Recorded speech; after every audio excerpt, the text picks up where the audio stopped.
जनाब, आप सबको बहुत बहुत आदाब।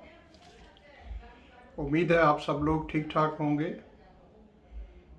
अ, आज मैं जिस टॉपिक पर बात कर रहा हूँ वो उसमें कोई नई बात तो नहीं है, जस्ट एक रिमाइंडर है आपके लिए, और कोई इतना ख़ास नया मशवरा भी नहीं है। मेरे वालिद साहब की एक आदत होती थी कि वो जब भी खाना शुरू करते थे तो उस खाने का तकरीबन चौथा हिस्सा जो है, एक रोटी का चौथा हिस्सा, और फिर उसके ऊपर जो भी सब्ज़ी वो खा रहे होते थे तो वो सब्ज़ी भी और जो कुछ भी साथ होता था, जितनी भी चीज़ें उसमें से थोड़ा थोड़ा निकाल के उस रोटी के टुकड़े पर जो है वो रखते थे, और फिर रोटी खा के और वो सारी चीज़ जो है जाके एक मखसूस जगह पर घर में, मतलब परिंदों के लिए दे दिया करते थे। अब वो आप ये समझें ऐसा है जैसे एक किस्म का रिचुअल तो नहीं, लेकिन एक आदत है, और ये काफ़ी लोगों में पाई जाती है। अब मैं समझता हूँ अच्छी आदत है। एक और तरीका इसका ये भी हो सकता है कि इनडायरेक्टली, मतलब ये कि रिमाइंडर है कि जो परिंदे हैं या जो जानवर हैं उनका भी हमारे ऊपर हक है। और इसी तरीके से हम कहते हैं कि जो दूसरे लोग हैं, जो गरीब लोग हैं, जिनकी इनकम हमसे कम है, या जिनको हम कहते हैं कि पुअर हैं या पावर्टी लाइन से कम है, पावर्टी लाइन से नीचे हैं। अब जो लोग पावर्टी लाइन से नीचे हैं उनका हक तो बहुत ज़्यादा होता है, आपको पता है।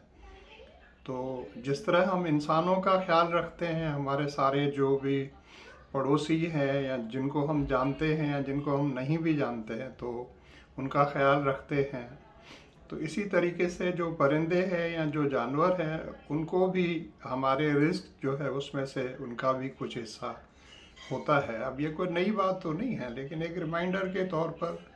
तो मेरे वालिद साहब तो ऐसे किया करते थे, मैंने भी काफ़ी अरसा ऐसे किया, उनको फॉलो किया। आ, लेकिन एक और जो मेरी आदत थी, मतलब वालदा भी करती थी गांव में, और उसके बाद टंडो जानमौद में भी डिफरेंट तरीके होते हैं। कुछ लोग जो है वो चिड़ियों को जाकर छत के ऊपर कोई छांव वाली जगह पर बाजरा डाल देते हैं या पानी के लिए रख देते हैं, चाहे चिड़ियाँ आए या कौवे आए, जो भी परिंदे आए या और जो भी आए। तो कुछ लोग क्या करते हैं, लेकिन मेरी जो आदत थी या हमारे घर वालों की जो आदत थी पिटारों में, वो ये थी कि घर के बैक साइड के ऊपर या जहाँ पर भी जो है दरख्त होता था या छाँव होती थी, वहाँ पर एक बहुत बड़ा मिट्टी का बना हुआ जो है वो, जैसे बर्तन मिलते हैं कूंडे की टाइप पर, तो उसके अंदर जो है वो एक बड़ा सा लेकर पानी से भर कर रख देते थे, और एक उससे थोड़ा छोटी साइज़ में जो है उसके अंदर जो है आप, जैसे रात को चावल आपने पकाए हैं और चावल सुबह को बच गए हैं, तो बजाय उसको फ्रिज में रखने के और दोबारा के गर्म करके खाएंगे, तो वो आपने सारे के सारे या जितने भी आप मुनासिब समझे तो उसमें डाल के रख दिए। तो सुबह को जो है परिंदे आकर उस बड़ा सा जो उनके लिए तो समझे टब बन गया या स्विमिंग पूल, उसमें आकर नहा भी रहे हैं, और वो देखते भी हम थे, तो बड़ा अच्छा लगता था। और इसी तरह परिंदे जो हैं वो, या जानवर जो हैं, बिल्लियाँ हैं या और डॉग्स भी समटाइम्स जो हैं वो आकर उसमें से खा रहे होते थे। तो ये सारी चीज़ें जो है मन को आपके शांति देती हैं। और रिलीजन का पॉइंट ऑफ व्यू तो अपनी जगह पर है, लेकिन वैसे ही बंदे को जो है एक मतलब सेटिस्फेक्शन फील होती है, आपको अच्छा लगता है, आपके दिल को अच्छा लगता है। लेकिन वैसे भी काफ़ी बुजुर्ग लोग कहते हैं, या जो लोग समझते हैं इन बातों को, वो कहते हैं कि इन चीज़ों को करने से जो है आपको जो है वो बहुत ज़्यादा सवाब मिलता है, या आपको सुकून मिलता है, आपके मन को हिंदी में कहेंगे शांति मिलती है। तो ये तो दो छोटी सी चीज़ें हैं। तो आप सोचें, इसी तरीके से अगर आप दरख्तों का ख्याल रखेंगे, दरख्तों का ख्याल से मुराद ये है कि कोई दरख्त अगर आप लगा लें, मतलब अभी तो आप समझें कि आपकी नेशनल ड्यूटी है हम सबकी, वैसे भी तो हमारे घर में जितने फ़र्द हैं, तो हम अगर एक बहुत बड़ा सवाब कमाना चाहते हैं तो उसमें ये हो सकता है कि घर में अगर आपके 4 अफराद हैं तो आपने 4 ट्रीज़ जो है कहीं भी जाकर आपने प्लांट कर ली।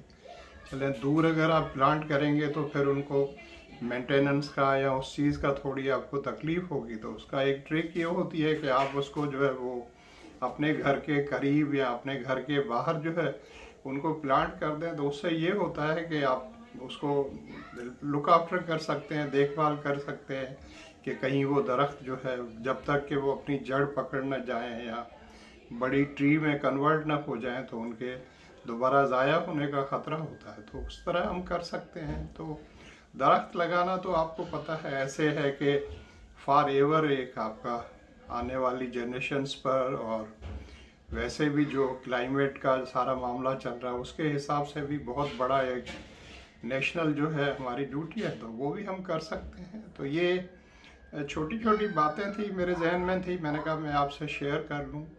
नई बातें तो नहीं हैं लेकिन रिमाइंडर के तौर पर मैंने कहा मैं आपसे बात कर लूँ। और उम्मीद है आप लोग जो है वो कोविड-19 का बहुत ज़्यादा ख्याल कर रहे होंगे। बार बार मैं रिपीट करता हूँ, आपको पता है सिचुएशन क्या हो गई है, स्पेशली सब कॉन्टिनेंट के अंदर जो मामला हो रहा है वो तो अब हम सब लोगों के सामने है, या और जो हमारे पड़ोसी ममालिक हैं या जो हमारे अपने मुल्क के अंदर भी जो है, अगर उसको सीरियसली हम लोगों ने अब भी नहीं लिया तो आपको पता है गवर्नमेंट बार बार आपको बता रही है कि सिचुएशन क्या हो सकती है। तो आखिर में मैं ये कहना चाहूँगा कि मेरे चैनल को अगर आपने अब भी तक सब्सक्राइब नहीं किया है तो प्लीज़ आप उसको सब्सक्राइब करें, और जो है वीडियो अगर आपको अच्छी लगे तो अपने दोस्तों से उसको जो है आप शेयर करें, और अपने कमेंट्स लिखें, मुझे फ्रैंकली बताएं, कुछ सजेशंस देना चाहें, कोई टॉपिक सजेस्ट करना चाहें, और जो है अपना जो है अपने दोस्तों से और फैमिली मेम्बर से कहें कि वो भी मेरे चैनल को सब्सक्राइब करें। और कुछ ही दिनों में या थोड़े अरसे के अंदर ही जो है मेरे जो है 1000 सब्सक्राइबर्स पूरे हो जाएंगे आपके कोऑपरेशन से, तो फिर जो है मैं आपसे लाइव भी बातचीत कर सकूंगा। तो उसी लाइव बातचीत के अंदर जो है अगर क्वेश्चंस आप मेरे से पूछेंगे तो वो ऑन द स्पॉट जो है आपको उनके जवाब मिल जाएंगे। Thank you so much for watching. अपना बहुत ज़्यादा ख्याल रखिएगा, अपने घरों में छोटे बच्चों का, बुज़ुर्गों का और सबका बहुत बहुत ख्याल रखिएगा। Thank you so much for watching. Love you all. God bless you all. आमीन।